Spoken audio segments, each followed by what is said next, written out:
धीरे धीरे करके वीक निकलता जा रहा था। संडे भी आने वाला था। आजकल कार्तिक और नीलू की बातें कुछ ज्यादा ही होने लगी थी। कार्तिक अब ऑफिस में भी नीलू से चैट कर लिया करता था। कार्तिक को इस संडे नीलू से मिलने पास के शॉपिंग मॉल में जाना था।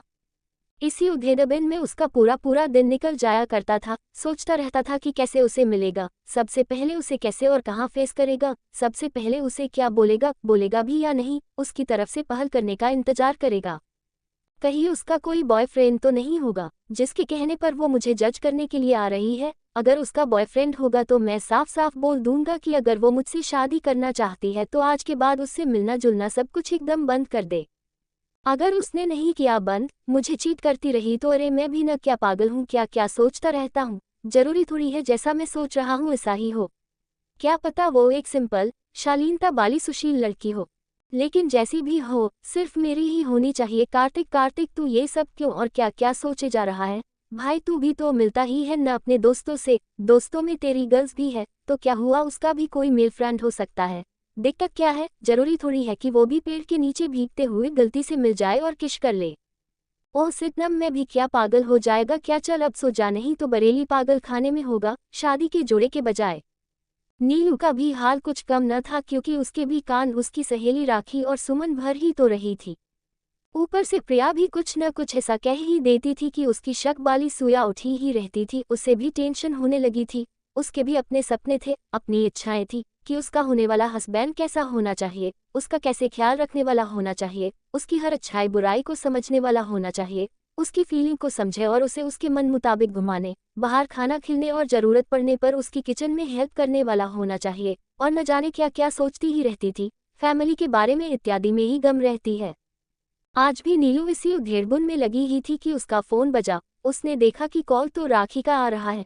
उसका दिल खामखा ही धड़कने लगा था। खैर ये उसके साथ ही नहीं, अक्सर सबके साथ ही होता है। उसने कॉल रिसीव किया। हेलो, कैसी है? राखी ने कहा, मैं तो ठीक हूँ, तू बता कैसी है? नीलू, हाँ मैं भी ठीक हूँ, मुझे क्या होने वाला है? राखी खिलखिला के हंसते हुए, तुझे भी और तेरा भी बहुत कुछ होने वाला है। नीलू, अरे ऐसा क्या होने वाला है, और तुझे बड़ा एक्सपीरियंस है। राखी, हाँ मुझे बहुत पता है, बहुत क्या सब पता है। नीलू मजाकिया अंदाज में कहती है, अच्छा तो जरा हमें भी तो बताओ क्या क्या पता है। राखी ने कहा, जरा मिलो आके बाहर, हमें तो बताते हैं सब। नीलू, हमें इतना टाइम नहीं है, और वैसे भी तुम फोन पर भी बता सकती हो।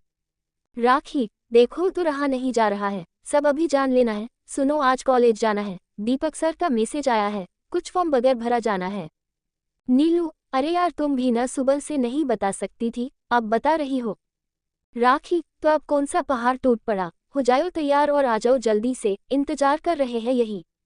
नीलू, ठीक है तब रुको आधा घंटा, आते हैं। कार्तिक सर आपको कोई कैंटीन में बुला रहा है, ऑफिस ने आकर कार्तिक से कहा। कौन है? नाम नहीं बताया उसने। कार्तिक ने पलट के पूछा। ऑफिस बॉय बोला, सर आप जाकर देख लो।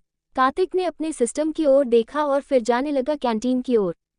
कैंटीन में पहुंचकर कार्तिक ने देखा कि अमन कौर सामने वाली टेबल पर बैठी अपने फोन में कुछ देख रही है। पास जाकर कार्तिक ने अमन से पूछा, आपने मुझे बुलाया क्या? अमन ने सामने देखते हुए कहा, हाँ सोचा बैठ के दोनों कॉफी पीते हैं। कार्तिक ने बैठते हुए कहा, यार तो इसमें ऑफिस बॉय को बोलने की क्या जरूरत थी, खुद बोला होता या फिर एक मैसेज कर दिया होता। अमन ने नजरें उठाए और कार्तिक की आंखों में देखते हुए कहा, आपने अपना नंबर ही कहाँ दिया है जो हम मैसेज कर पाए? कार्तिक ने अपने फोन में देखते हुए अपना नंबर बोल दिया और कहा, एक मिस कॉल कर देना या फिर एक मैसेज कर देना। अमन ने मुस्कराते हुए कहा, ठीक है मैं कर दूंगी। इतने में 2 कप कॉफी आ चुकी थी। दोनों कॉफी पीते पीते बातें करने लगे।